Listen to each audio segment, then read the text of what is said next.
The bullet missed her head by 3 inches. Staff Sergeant Maria Santos felt the heat of it burn past her ear as she dove behind the concrete barrier, her heart hammering against her ribs like a caged animal. 30 seconds ago, she had been running routine perimeter checks at the forward operating base in Afghanistan. Now, enemy fighters were pouring through a breach in their defenses, and her SEAL team was trapped in the kill zone. But Maria Santos wasn't just any soldier. She was the woman who had fought tooth and nail to earn her place among America's most elite warriors, breaking barriers that had stood for decades. She was the marksman who could thread a needle at 800 yards, the tactician who saw patterns where others saw chaos, and the leader who never left anyone behind. As explosions rocked the compound and radio chatter filled with desperate calls for backup, Maria made a decision that would either save her brothers in arms or get them all killed. She was about to turn this nightmare into her hunting ground, and the hunters were about to become the hunted. This is the story of how one woman's determination, skill, and unbreakable spirit turned a devastating ambush into a legendary victory and changed the face of special operations forever. Maria Santos grew up in the dusty streets of East Los Angeles, where gunshots were as common as church bells, and survival meant learning to fight before you learned to read.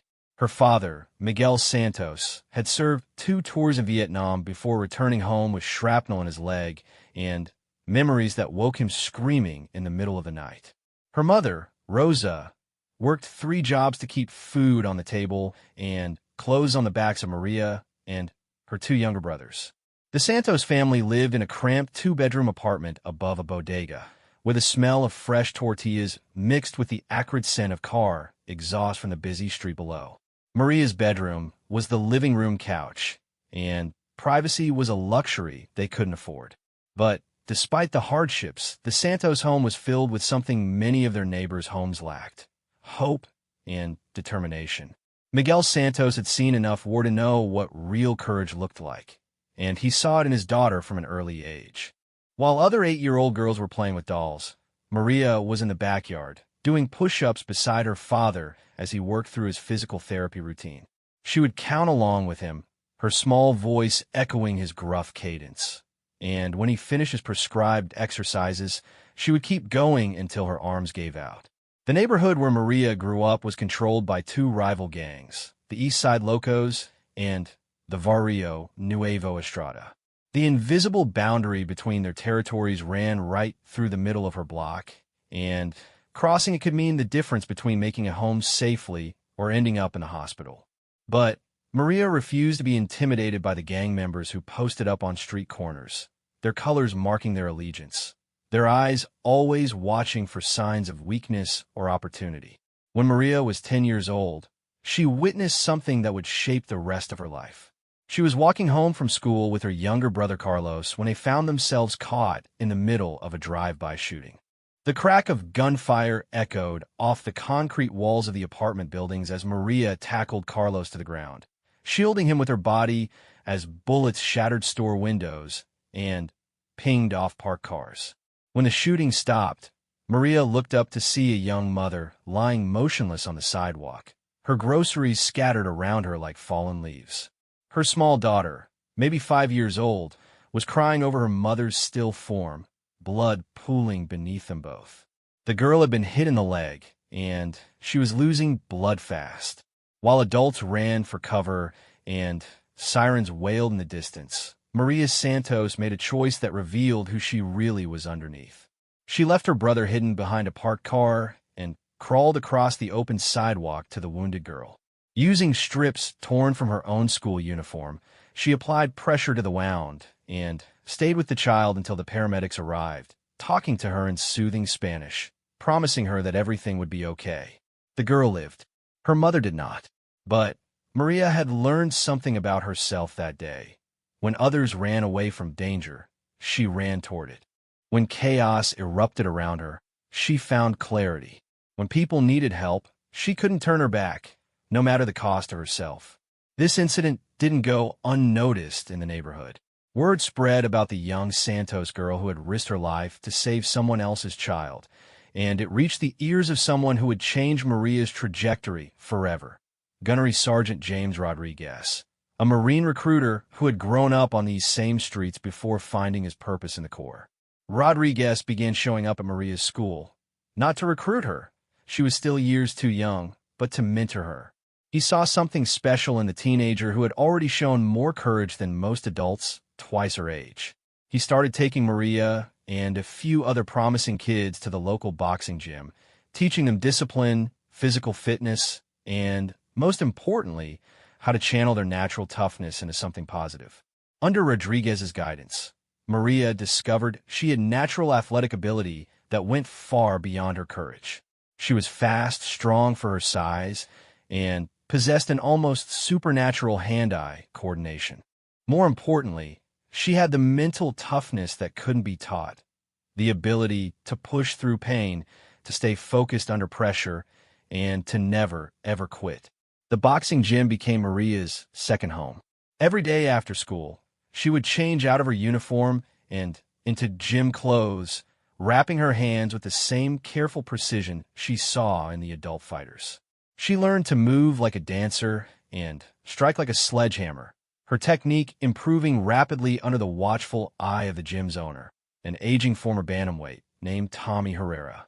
But it wasn't just the physical training that shaped Maria during these formative years.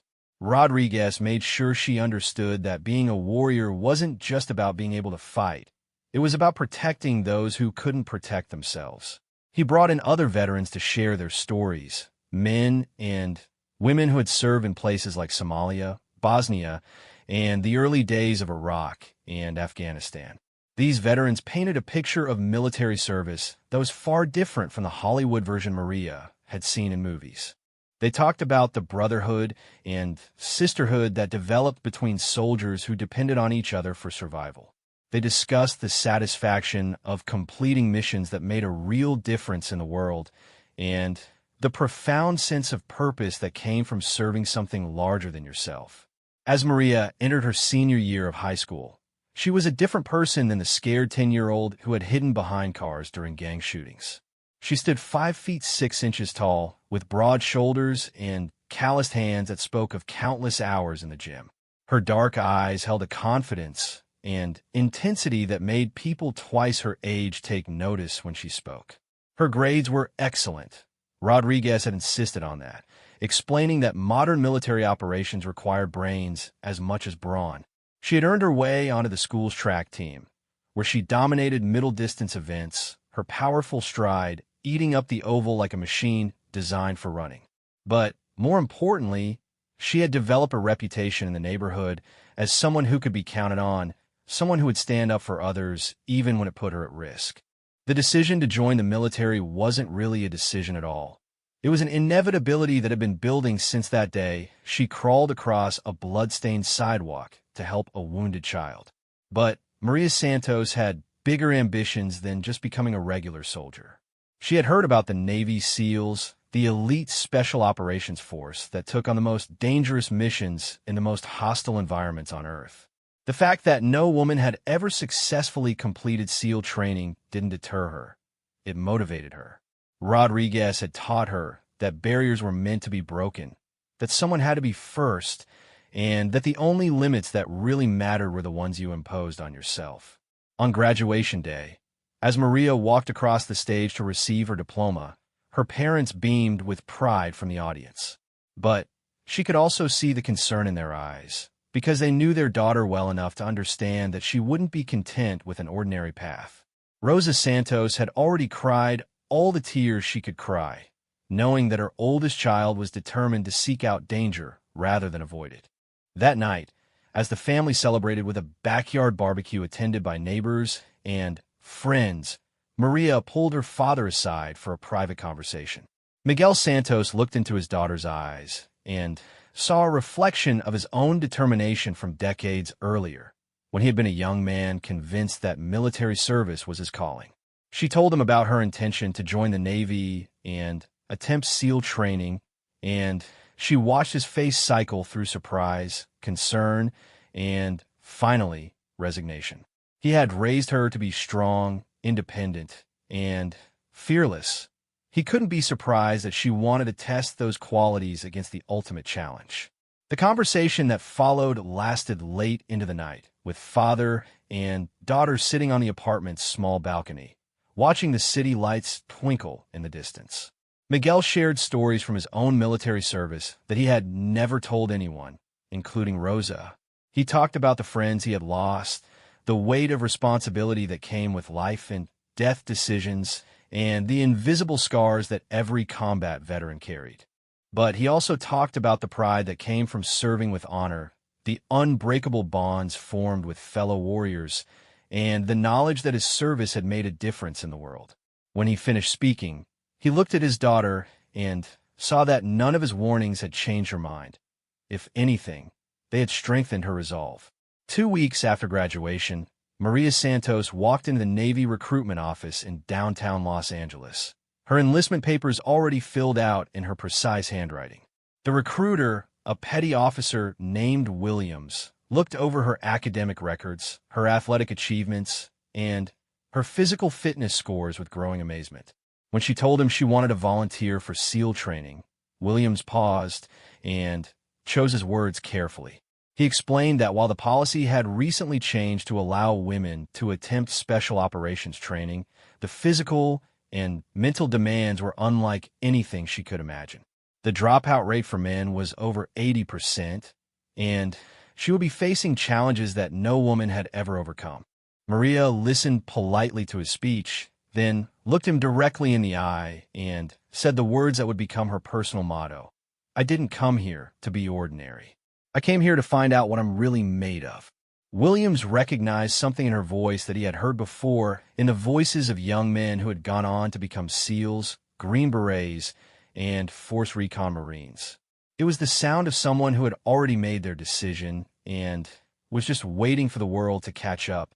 3 months later, Maria Santos raised her right hand in a ceremony attended by her family and closest friends, taking an oath to defend the Constitution of the United States against all enemies, foreign and domestic. The scared little girl from East Los Angeles was gone, replaced by a young woman who had chosen the hardest path possible, driven by a burning desire to see just how far her courage and determination could take her. As she boarded the bus that would take her to boot camp, Maria looked back one last time at the neighborhood that had shaped her. She thought about the mother who had died on that sidewalk years ago, and the little girl whose life she had helped save. She thought about all the people in the world who needed someone to stand between them and the darkness, someone willing to face any danger to keep them safe. Boot camp would be just the beginning. SEAL training would push her beyond anything she had ever imagined. But Maria Santos was ready for the challenge because she had been preparing for it her entire life, one painful lesson and one act of courage at a time. The C-130 transport plane shuddered through turbulence as it descended toward Bagram airfield in Afghanistan, carrying Maria Santos and 11 other members of SEAL Team 7 toward their first deployment in an active combat zone. Maria pressed her face to the small window, watching the brown mountains and valleys of the Hindu Kush pass beneath them like a moonscape, knowing that somewhere in that harsh terrain were enemies who would kill her without hesitation if given the opportunity. It had been 18 months since Maria graduated from BUD/S training, earning her place among the fewer than 1% of candidates who successfully completed the program. The diving phase had tested her ability to function underwater while using complex breathing apparatus and navigating in conditions where visibility was measured in inches rather than feet. The land warfare phase had transformed her into an expert marksman, demolition specialist, and small unit tactician. But graduation from BUD/S was just the beginning of her education as a special operations warrior. Advanced training had taken Maria to schools across the country, where she learned skills that most people couldn't imagine. At the Army's Airborne School, she mastered the art of jumping from aircraft at high altitude and navigating to precise landing zones using only compass and map. At the Navy's Explosive Ordnance Disposal School, she learned to disarm improvised explosive devices that could level buildings or disable vehicles. At Quantico, she worked with FBI hostage rescue specialists, learning techniques for operating in urban environments where innocent civilians might be caught in crossfire. But the most important part of her advanced training had been learning to work as part of a SEAL team, a small unit of warriors whose lives depended on absolute trust and seamless cooperation. The men who made up SEAL Team 7 had initially been skeptical about integrating a female team member, but Maria's performance during training exercises had gradually won their acceptance and eventually their respect. Lieutenant Commander James Mitchell, the team's officer in charge, was a former enlisted SEAL who had earned his commission through battlefield performance during previous deployments in Iraq and Somalia. Mitchell stood 5 feet 10 inches tall, with graying hair and scars that told stories of missions that remained classified long after their completion. He had served with some of the most legendary figures in SEAL history, and his reputation for tactical brilliance was matched only by his absolute intolerance for anything less than perfection from his team members. When Mitchell first learned that his team would be receiving the first female SEAL in history, he had serious concerns about how her presence might affect unit cohesion and combat effectiveness. The SEAL community was built on traditions and relationships that went back decades, and introducing change into such a tightly knit brotherhood could have unpredictable consequences. But Mitchell was also pragmatic enough to understand that if the Navy had assigned Santos to his team, she must have demonstrated exceptional capabilities during training. The other members of SEAL Team 7 represented the diversity that had always characterized Special Operations units. Petty Officer First Class David Kim was a former Army Ranger who had transferred to the Navy specifically to become a SEAL. Chief Petty Officer Marcus Williams was a 20-year veteran who served as the team's senior enlisted advisor and whose expertise in urban warfare was legendary throughout the Special Operations community. Petty Officer Second Class Tony Martinez was the team's communications specialist, capable of establishing secure communications in any environment using equipment ranging from traditional radios to satellite uplinks. The newest member of the team, aside from Maria, was Petty Officer Second Class Ryan Murphy, a former college athlete who had joined the Navy after the September 11th attacks and whose natural leadership ability had marked him as a future team leader. Murphy had been Maria's closest friend during BUD/S training, and their friendship had continued to develop during advanced training, built on mutual respect for each other's abilities and shared commitment to mission success. Their first deployment would take them to Afghanistan, where American and Allied forces were engaged in complex counterterrorism operations against Taliban and al-Qaeda fighters who had found sanctuary in the mountainous regions along the Pakistani border.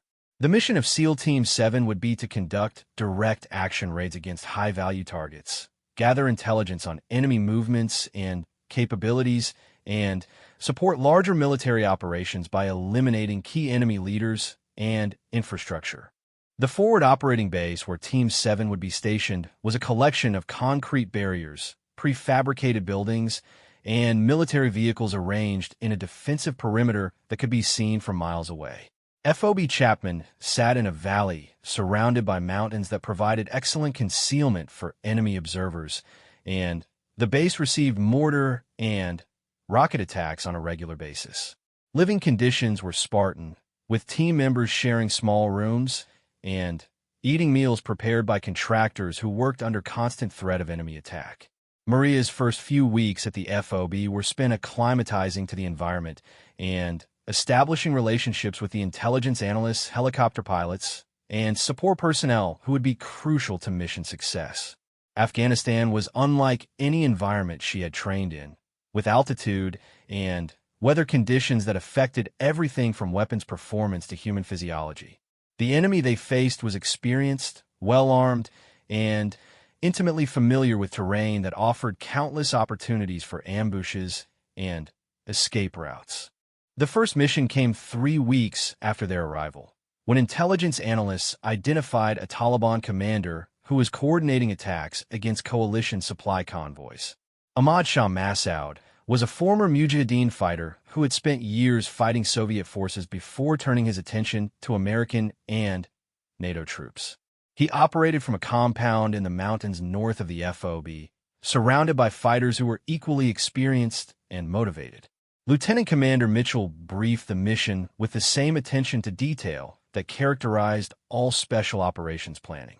Team 7 would insert by helicopter under cover of darkness, approach the target compound on foot, capture or kill Massoud and any associates present, and extract with any intelligence materials they could recover. The mission was expected to last no more than 6 hours, but Mitchell emphasized that they should be prepared for complications that could extend their time on the ground indefinitely. Maria felt a mixture of excitement and nervousness as she prepared her equipment for the mission. Everything she had trained for during the past 2 years had been leading to this moment when she would finally have the opportunity to prove herself in actual combat against a real enemy who was trying to kill her. Her M4 carbine had been customized to her specifications, with optics and accessories that she had zeroed during countless hours on the range. Her body armor carried ammunition, medical supplies, communications equipment, and specialized tools that might mean the difference between mission success and mission failure. The helicopter ride to the insertion point took 45 minutes, flying low through valleys to avoid enemy radar and observation posts. Maria sat with her teammates in the cargo compartment, each man focused on his own pre-mission rituals and mental preparation. Some cleaned weapons that were already perfectly clean, others reviewed maps and imagery they had already memorized, and a few simply sat quietly, controlling their breathing and visualizing the upcoming operation. The insertion itself went smoothly, with the helicopter landing just long enough for the team to exit before disappearing back into the darkness. Maria found herself in terrain that looked like the surface of another planet, with rocky ground and sparse vegetation that offered minimal concealment from enemy observation. The team moved in a tactical formation that had been rehearsed hundreds of times, with each member responsible for covering specific sectors and maintaining communication through hand signals and whispered radio transmissions. The approach to the target compound required 3 hours of careful movement through terrain that favored the defenders. Maria carried her full share of equipment while maintaining the pace set by the team leader, her physical conditioning allowing her to keep up with teammates who outweighed her by 50 pounds or more. The altitude made breathing more difficult than during sea-level training, but her body adapted quickly to the reduced oxygen levels. When they finally reached the compound, Maria took her assigned position in the team's assault formation. The target building was a traditional Afghan structure made of mud, brick, and stone, with thick walls that would provide excellent protection for anyone inside. Intelligence indicated that Massoud and 3 associates were likely present, but the team had to be prepared for the possibility of encountering additional fighters or civilian family members who might be caught in the crossfire. The assault began at exactly 0200 hours, with Team 7 moving simultaneously from multiple directions to prevent escape and minimize the enemy's ability to organize resistance. Maria's role was to secure the compound's rear entrance while her teammates cleared the main building, a position that required her to operate independently while remaining ready to provide backup if the primary assault encountered unexpected opposition. The sound of gunfire erupted from inside the compound as Maria maintained her overwatch position, scanning for targets while listening to the radio traffic that kept her informed of the assault's progress. The engagement lasted less than 5 minutes, but those minutes tested everything she had learned about maintaining focus under extreme stress, making life-or-death decisions with incomplete information, and functioning as part of a team when lives hung in the balance. When the shooting stopped, Maria heard Mitchell's voice on the radio confirming that Massoud had been killed along with 2 associates, and that the team was beginning the process of collecting intelligence materials and preparing for extraction. But as Maria began to move from her position to rejoin the team, she spotted movement in the rocks above the compound, additional enemy fighters who had not been detected by pre-mission surveillance, and who were now moving into position to attack her teammates from behind. The decision Maria made in that moment would define her reputation within the special operations community for years to come. Rather than calling for backup and waiting for help to arrive, she took immediate action to neutralize the threat before it could endanger her teammates. Using the marksmanship skills she had developed during months of intensive training, Maria engaged the enemy fighters with precision rifle fire, eliminating 3 targets in quick succession while remaining concealed in her overwatch position. Her intervention came at a critical moment, as the enemy fighters had been preparing to launch a rocket-propelled grenade attack that could have killed or wounded multiple team members. By taking immediate action rather than hesitating or waiting for orders, Maria had potentially saved the lives of men who had become not just teammates, but brothers in arms. The extraction proceeded without further incident, with Team 7 returning to the FOB with valuable intelligence materials and confirmation that a high-priority target had been eliminated. But the most significant outcome of the mission was the impact it had on Maria's relationship with her teammates and her reputation within the broader Special Operations community. During the post-mission debrief, Lieutenant Commander Mitchell made it clear that Maria's performance had been exceptional, noting that her quick thinking and accurate shooting had prevented what could have been a catastrophic ambush. Chief Williams, who had been initially skeptical about integrating a female team member, publicly acknowledged that Maria had proven herself to be a warrior who could be counted on in the most dangerous situations. But perhaps the most meaningful recognition came from Petty Officer Murphy, who had been positioned where the enemy RPG would have caused maximum casualties. During a private conversation after the mission, Murphy told Maria that her actions had saved his life and probably the lives of several other teammates, and that she had earned a level of trust and respect that could never be taken away. Word of Maria's performance spread quickly through the Special Operations community, carried by the informal networks that connected SEAL teams, Army Special Forces units, and other elite military organizations. The story of the first female SEAL who had saved her teammates during her first combat mission became legendary, inspiring other women who were considering careers in Special Operations and earning Maria recognition as a warrior who had proven herself under fire.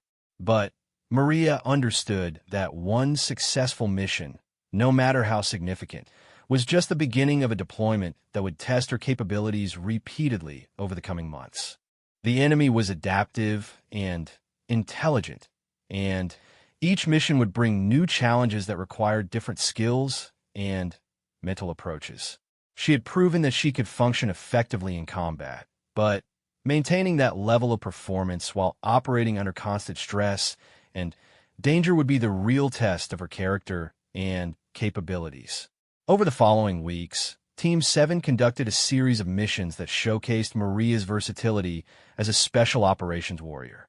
She participated in urban raids that required close-quarters combat skills, reconnaissance missions that tested her ability to remain concealed while gathering intelligence, and direct action operations that involved complex coordination with conventional military units and allied forces. Each mission added to her experience and confidence, while also revealing new aspects of warfare that had not been covered during training.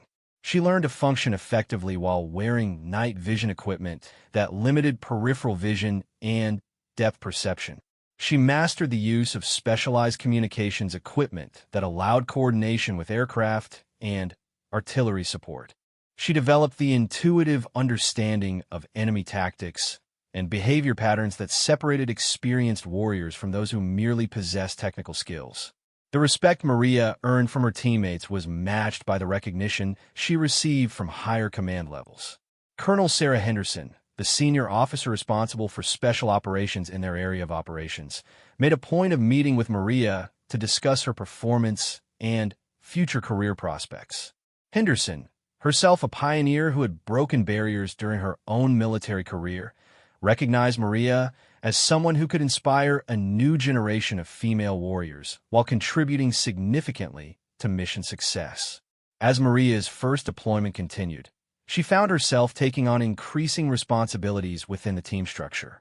Her natural leadership abilities, combined with her proven combat effectiveness, marked her as someone who could eventually lead her own team in future deployments. But she also understood that leadership in special operations required more than tactical skills. It demanded the ability to make decisions that could mean life or death for the men and women under her command. The most challenging aspect of deployment was the psychological stress of operating in an environment where death was always a possibility and where the consequences of failure extended far beyond personal defeat. Maria watched teammates struggle with the pressure of constant danger, and she learned to recognize the signs of combat stress that could affect anyone, regardless of their training or experience. But she also discovered reserves of mental strength that she hadn't known she possessed, drawing on lessons learned during her childhood in Los Angeles and refined during the crucible of SEAL training. The ability to remain calm under pressure, to make clear decisions when information was incomplete, and to maintain focus when lives depended on performance. These skills serve her well in an environment where hesitation or uncertainty could prove fatal. By the end of her first deployment, Maria Santos had established herself as one of the most capable and reliable operators in SEAL Team 7. She had participated in over 30 combat missions, had been credited with eliminating multiple enemy targets, and had earned decorations that recognized her courage and effectiveness under fire. But, more importantly, she had earned something that could not be awarded or officially recognized: the complete trust and confidence of warriors who had proven themselves in the world's most dangerous places. The intelligence briefing that would change everything began on a sweltering Tuesday morning in July, 6 months into Maria's second deployment to Afghanistan. The temperature outside the operations center had already reached 110 degrees Fahrenheit by 0800 hours, and the air conditioning struggled to maintain bearable conditions inside the reinforced concrete building where SEAL Team 7 gathered for what they assumed would be another routine mission planning session. Colonel James Harrison, the Joint Special Operations Commander for the region, stood at the front of the briefing room with an expression that immediately told the assembled operators that this would be anything but routine. Harrison was a career Army officer who had earned his reputation during some of the most intense fighting in Iraq, and his weathered face rarely showed emotion.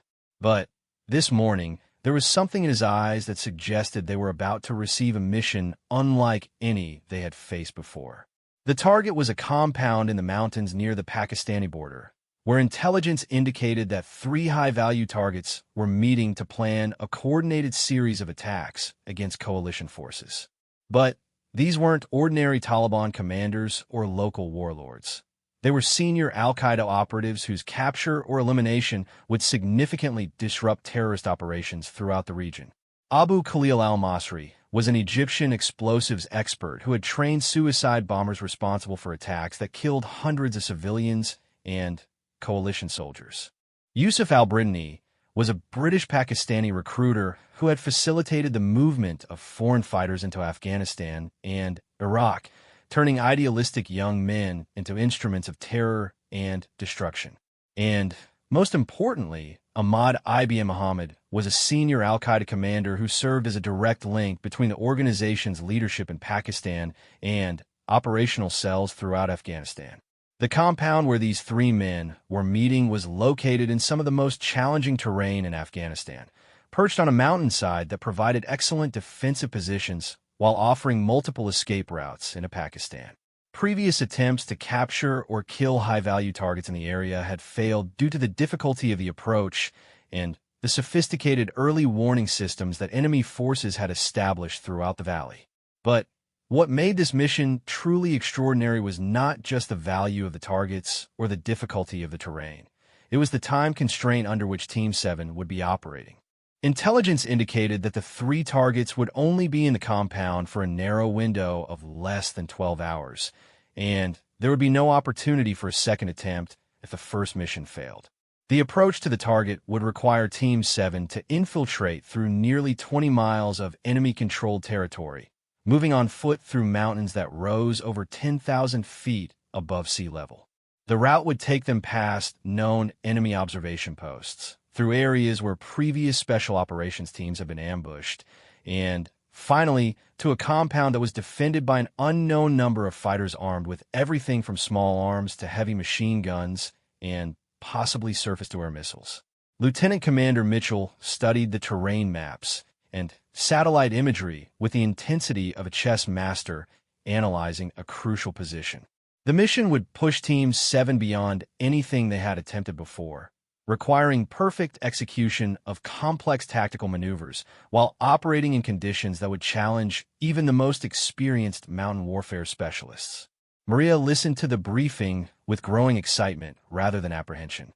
This was the kind of mission that separated special operations warriors from conventional forces, a high-risk, high-reward operation where success would require every skill she had developed during years of training and months of combat experience.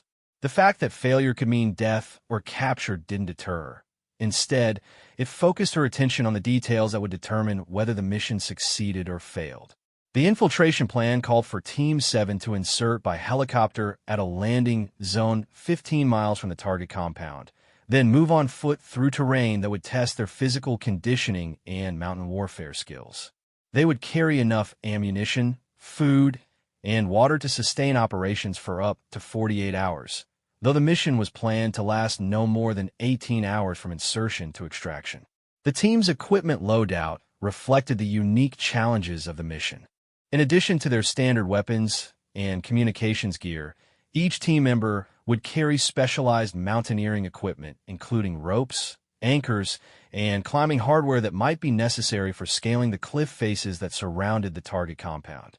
Maria's personal equipment included a customized M4 carbine fitted with a thermal scope that would allow her to engage targets in low-light conditions, and a backup pistol that had been modified for enhanced reliability in extreme environments.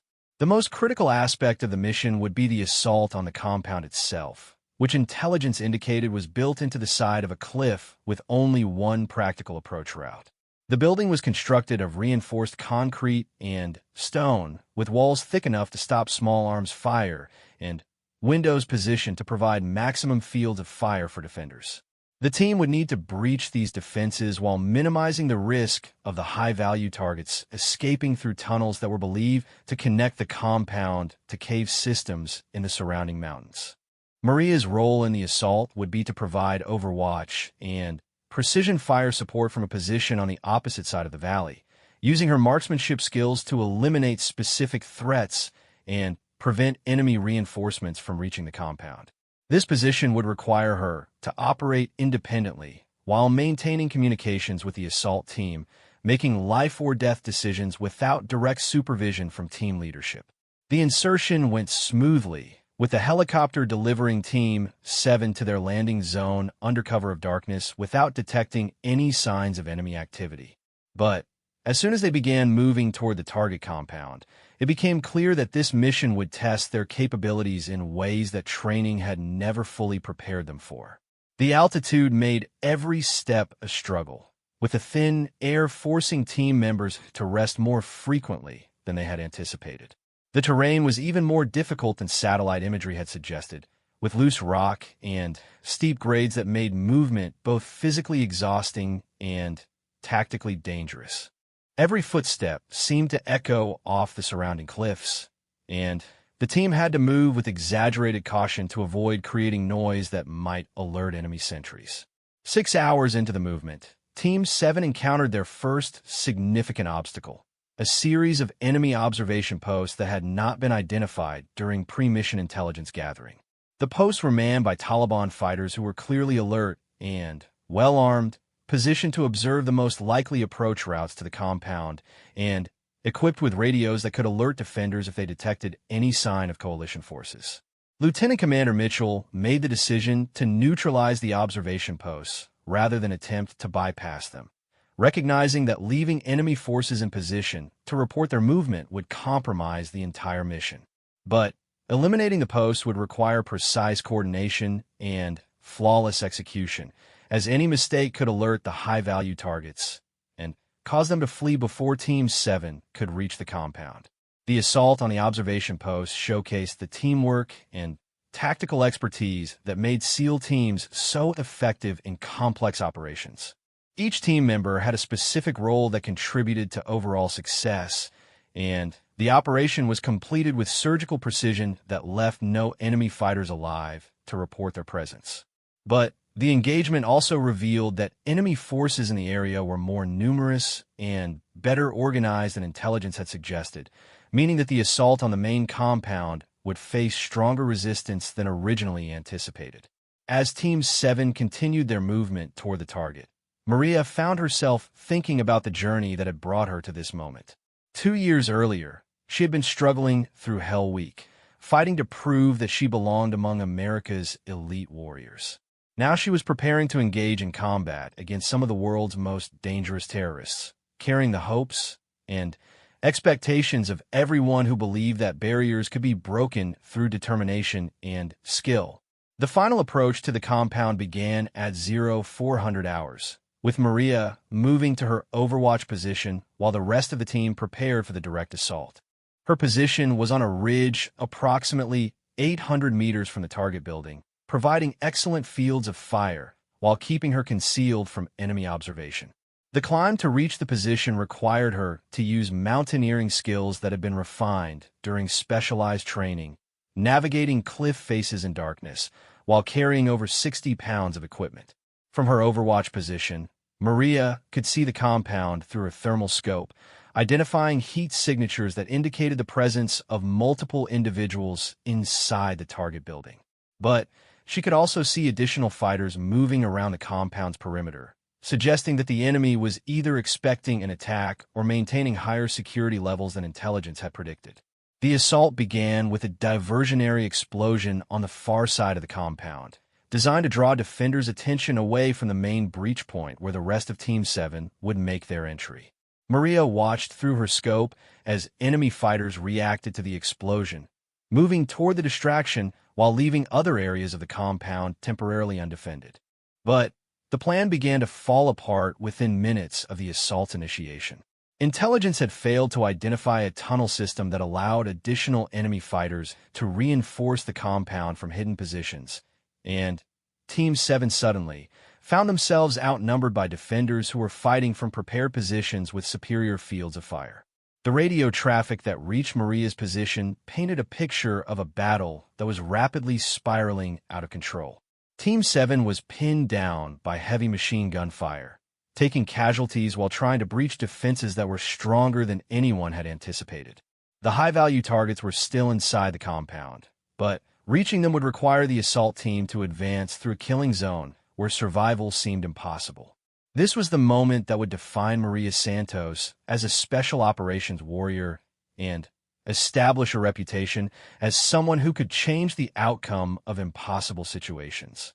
Rather than maintaining her assigned overwatch position and limiting herself to supporting the main assault, Maria made a decision that violated standard operating procedures but offered the only realistic chance of mission success.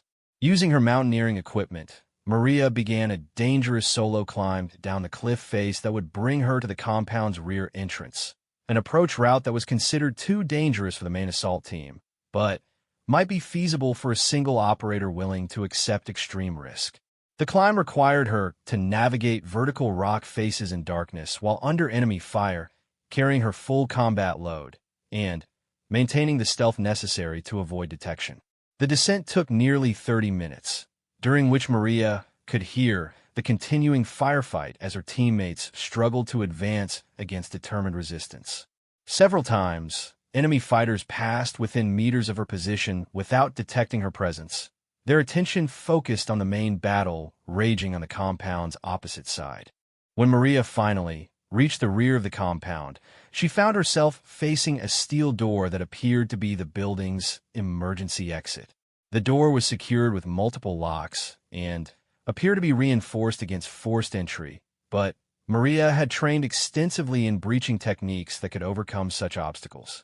Using shaped charges that she carried as part of her standard equipment load, she prepared to create an explosive breach that would give her access to the compound's interior. The explosion that followed was precisely calculated to destroy the door while minimizing structural damage that might collapse tunnels or harm the high-value targets inside. Maria entered the compound through the smoking breach, finding herself in a narrow corridor that led toward the sounds of gunfire and shouting that indicated where the main battle was taking place. Moving through the compound's interior required skills that went beyond standard combat training. The building's layout was confusing, with multiple levels connected by narrow staircases and corridors that could easily become death traps if enemy fighters detected her presence. Maria had to navigate using only the light provided by her night vision equipment, while remaining alert for booby traps or ambushes that could end her mission instantly. The first enemy fighter she encountered was a Taliban gunman who was positioned to fire through a window at Team 7's assault force. Maria eliminated him with a knife thrust that prevented him from raising an alarm, then continued deeper into the building toward the sounds that indicated where the high-value targets might be located. What followed was a running-gun battle through the compound's interior, with Maria engaging enemy fighters while simultaneously searching for the al-Qaeda leaders who were the mission's primary objectives. Her marksmanship training proved crucial as she engaged targets in confined spaces where missing could mean hitting friendly forces or civilians who might be present as human shields. The climax of the battle came when Maria encountered Abu Khalil al-Masri in a room where he was preparing to detonate suicide charges that would have destroyed the compound and killed everyone inside. The explosives expert had rigged the building with enough ordnance to level the entire structure, and he was seconds away from triggering the devices when Maria appeared in the doorway. The engagement lasted less than 10 seconds, but those seconds required Maria to make split-second decisions while processing multiple life-or-death variables. She had to neutralize al-Masri before he could detonate the charges, while also avoiding damage to the explosive devices that could trigger an accidental detonation. Her shot placement had to be perfect, eliminating the target instantly while preserving the intelligence materials he was carrying. With al-Masri eliminated, Maria quickly secured the suicide charges and began searching for the other high-value targets. She found Yusuf al-Brittany attempting to escape through a hidden tunnel, capturing him alive after a brief struggle that tested her hand-to-hand combat skills. Ahmad ibn Muhammad was discovered hiding in a concealed room, surrounded by documents and computer equipment that would provide invaluable intelligence about al-Qaeda operations throughout the region. The successful completion of the mission required Maria to coordinate the extraction of prisoners and intelligence materials while her teammates consolidated their position and prepared for helicopter pickup. The entire operation had taken nearly 8 hours, during which Team 7 had overcome obstacles that would have stopped most military units and achieved objectives that many had considered impossible. When the extraction helicopter finally arrived to retrieve Team 7 and their precious cargo, Maria Santos had established herself as more than just the first female SEAL. She had become a warrior whose courage and skill under fire had salvaged a mission that appeared doomed to failure. Her willingness to take extraordinary risks and her ability to adapt tactical plans in real time had not only saved her teammates, but had eliminated some of the world's most dangerous terrorists. The medal ceremony took place on a crisp morning in October at Naval Amphibious Base Coronado, where Maria's journey as a SEAL had begun nearly 4 years earlier. The same Pacific Ocean waves that had nearly broken her during Hell Week crashed against the shore as she stood at attention in her dress blue uniform, surrounded by teammates whose respect she had earned through blood, sweat, and unwavering determination in the world's most dangerous places. Admiral Patricia Reynolds, the first woman to serve as commander of Naval Special Warfare Command, stepped forward to pin the silver star on Maria's uniform, recognizing her extraordinary heroism during the mountain compound operation that had eliminated 3 high-value terrorist targets.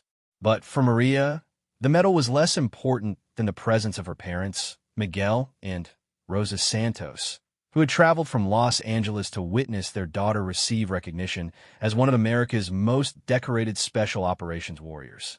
Miguel Santos stood with tears streaming down his weathered face as he watched his daughter accept an honor that few warriors ever receive. The scared little girl who had once hidden behind parked cars during gang shootings had become a woman whose courage under fire had saved countless lives and inspired a new generation of female warriors. Rosa clutched a rosary in her hands, offering silent prayers of gratitude for her daughter's safe return from deployments that had taken her to some of the most dangerous places on Earth. The ceremony was attended by members of the Special Operations community who had served alongside Maria during her 4 combat deployments, including Lieutenant Commander Mitchell, Chief Williams, and Petty Officer Murphy, whose life she had saved during her first mission. Also present were representatives from other services who had witnessed her performance during joint operations, including Army Special Forces officers and Air Force Special Tactics personnel who had seen firsthand how her skills and leadership had contributed to mission success. But perhaps the most significant attendees were the young women from military academies and ROTC programs across the country who had come to witness history being made.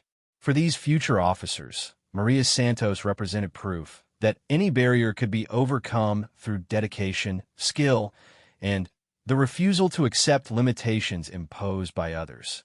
Her success had opened doors that had been closed for generations, creating opportunities for women who possessed the physical and mental capabilities required for special operations service. The speech that Maria delivered after receiving her medal was brief but profound, reflecting the humility that had characterized her throughout her military career. She spoke about the teammates who had supported her journey, the instructors who had pushed her beyond what she thought possible, and the family that had given her the strength and values necessary to persevere through challenges that would have broken lesser individuals.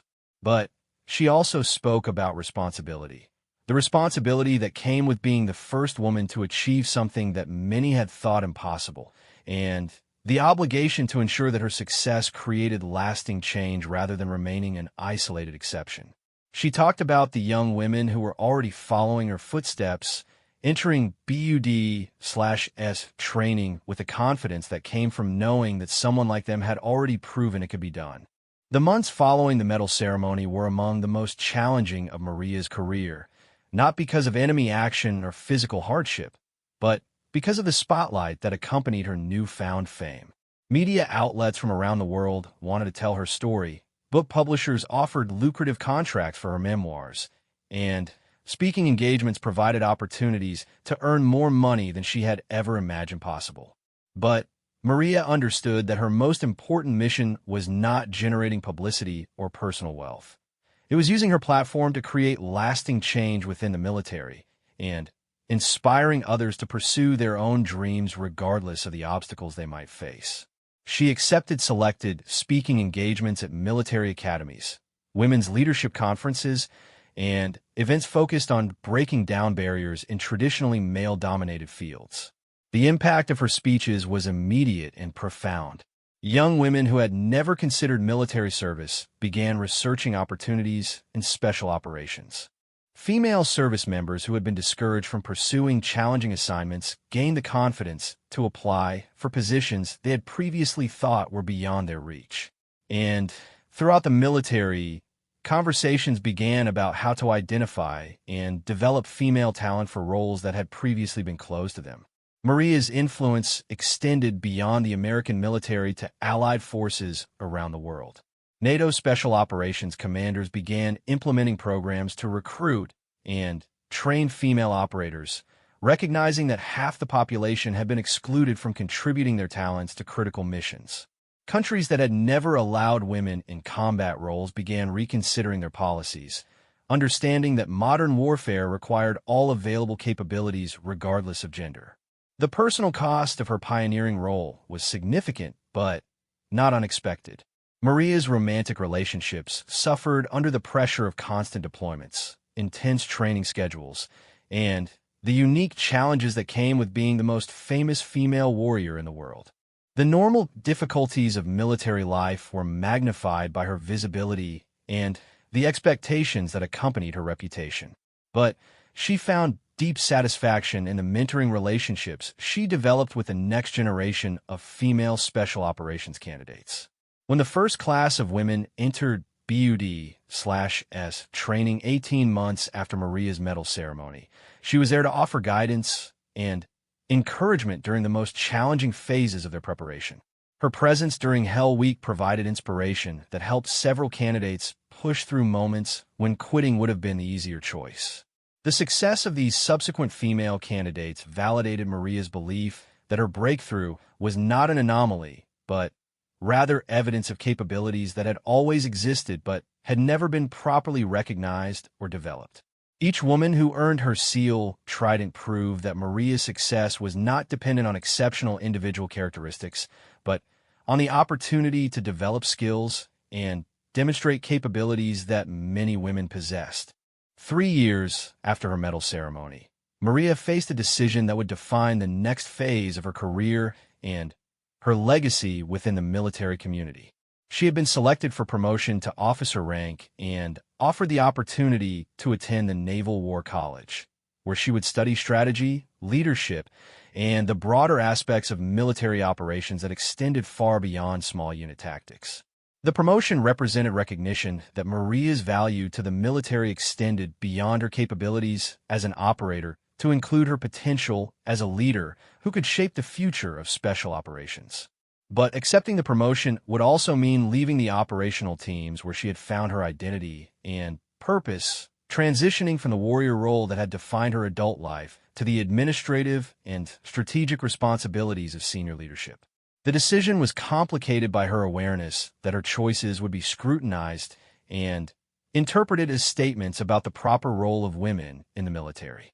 If she accepted the promotion and moved into leadership roles, some would argue that women could contribute at strategic levels, but were ultimately better suited for planning and administration than direct combat. If she remained in operational roles, others might conclude that women could function as individual operators, but lacked the leadership potential necessary for senior positions. After weeks of careful consideration, Maria chose to accept the promotion and the educational opportunity it represented, but with conditions that reflected her commitment to continued operational involvement. She would attend the Naval War College, but maintain her qualifications and fitness standards necessary for operational deployment. She would accept leadership responsibilities, but ensure that those responsibilities included mentoring and developing the next generation of female special operations warriors. The 2 years Maria spent at the Naval War College broadened her understanding of military operations and strategic thinking in ways that enhanced her value as a leader and advisor. She studied historical examples of military innovation and organizational change, learning how successful institutions adapted to new challenges while maintaining their core effectiveness. Her research focused on the integration of diverse capabilities into elite military units, examining how different perspectives and skill sets could enhance rather than diminish operational effectiveness. Her thesis project became a comprehensive study of gender integration in special operations forces, examining not just American experiences, but practices and outcomes in allied militaries around the world. The research revealed that successful integration required more than simply opening doors to qualified women. It demanded systematic changes in training methodologies, leadership development, equipment design, and organizational culture. The recommendations that emerged from Maria's research influenced policy decisions at the highest levels of the Defense Department and provided a roadmap for continued expansion of opportunities for women in special operations. Her work demonstrated that effective integration was not just a matter of fairness or political correctness, but a strategic necessity for maintaining military effectiveness in an increasingly complex security environment. Upon graduation from the Naval War College, Maria was assigned to serve as the Deputy Commander of Naval Special Warfare Development Group, a position that placed her at the center of efforts to identify and develop new capabilities for SEAL teams operating around the world. Her responsibilities included overseeing training programs, evaluating new technologies and tactics, and serving as a senior advisor on operations that required special operations capabilities. But perhaps her most important role was as a mentor and advocate for the growing number of women entering special operations fields across all services. Maria established formal mentoring programs that paired experienced female operators with newcomers, created support networks that helped women navigate the unique challenges of special operations careers, and worked to identify and eliminate remaining barriers to full integration and career development. The success of these programs was measurable in concrete terms. Retention rates for female special operations personnel increased significantly. Performance evaluations showed no meaningful differences between male and female operators in comparable roles, and leadership development programs began producing female candidates for senior positions throughout the special operations community. 10 years after earning her SEAL Trident, Maria Santos had become more than a warrior. She was an institution within the military, a symbol of what was possible when barriers were challenged and preconceptions were replaced with evidence-based evaluation of capabilities. Her influence extended far beyond the special operations community to impact military culture, national security policy, and societal attitudes about gender roles in high-stakes professions. The young women who now entered BUD/S training did so in an environment that Maria had helped create, where their presence was expected rather than exceptional, and where their success or failure would be evaluated based on performance rather than gender. They trained alongside male candidates who had grown up knowing that women could be SEALs, eliminating much of the skepticism and resistance that Maria had faced during her pioneering journey. The compound in Afghanistan where Maria had turned a desperate situation into mission success had been demolished years earlier, but the impact of her actions in that remote mountain location continued to resonate throughout the special operations community. Her tactical innovations during that mission became part of standard training curricula. Her leadership under extreme stress became a case study in military leadership programs, and her refusal to accept failure when teammates' lives were at stake became legendary among warriors who understood the difference between routine competence and extraordinary heroism. As Maria reflected on her career during quiet moments between her demanding responsibilities as a senior leader, she often thought about the little girl she had once been, hiding behind parked cars while gunfire echoed through the streets of East Los Angeles. That scared child could never have imagined that she would become one of America's most decorated warriors, that her name would be mentioned alongside legendary figures in military history, or that her example would inspire thousands of other women to pursue their own extraordinary dreams. But the transformation from victim to victor, from someone who hid from danger to someone who ran toward it, had not happened overnight or without cost. Every step of Maria's journey had required sacrifices that few people could understand or appreciate. She had given up the possibility of normal family life, accepted risks that could have ended her life at any moment, and endured physical and psychological pressures that pushed human capabilities to their absolute limits. Yet as she looked toward the future, Maria Santos felt a deep satisfaction that came from knowing she had maximized her potential and used her capabilities to serve something larger than herself. The barriers she had broken would never be rebuilt. The doors she had opened would remain available to future generations, and the example she had set would continue inspiring others long after her own military service ended. The legacy of America's first female SEAL was not just personal achievement, but lasting institutional change that made the military stronger, more capable, and more reflective of the society it served.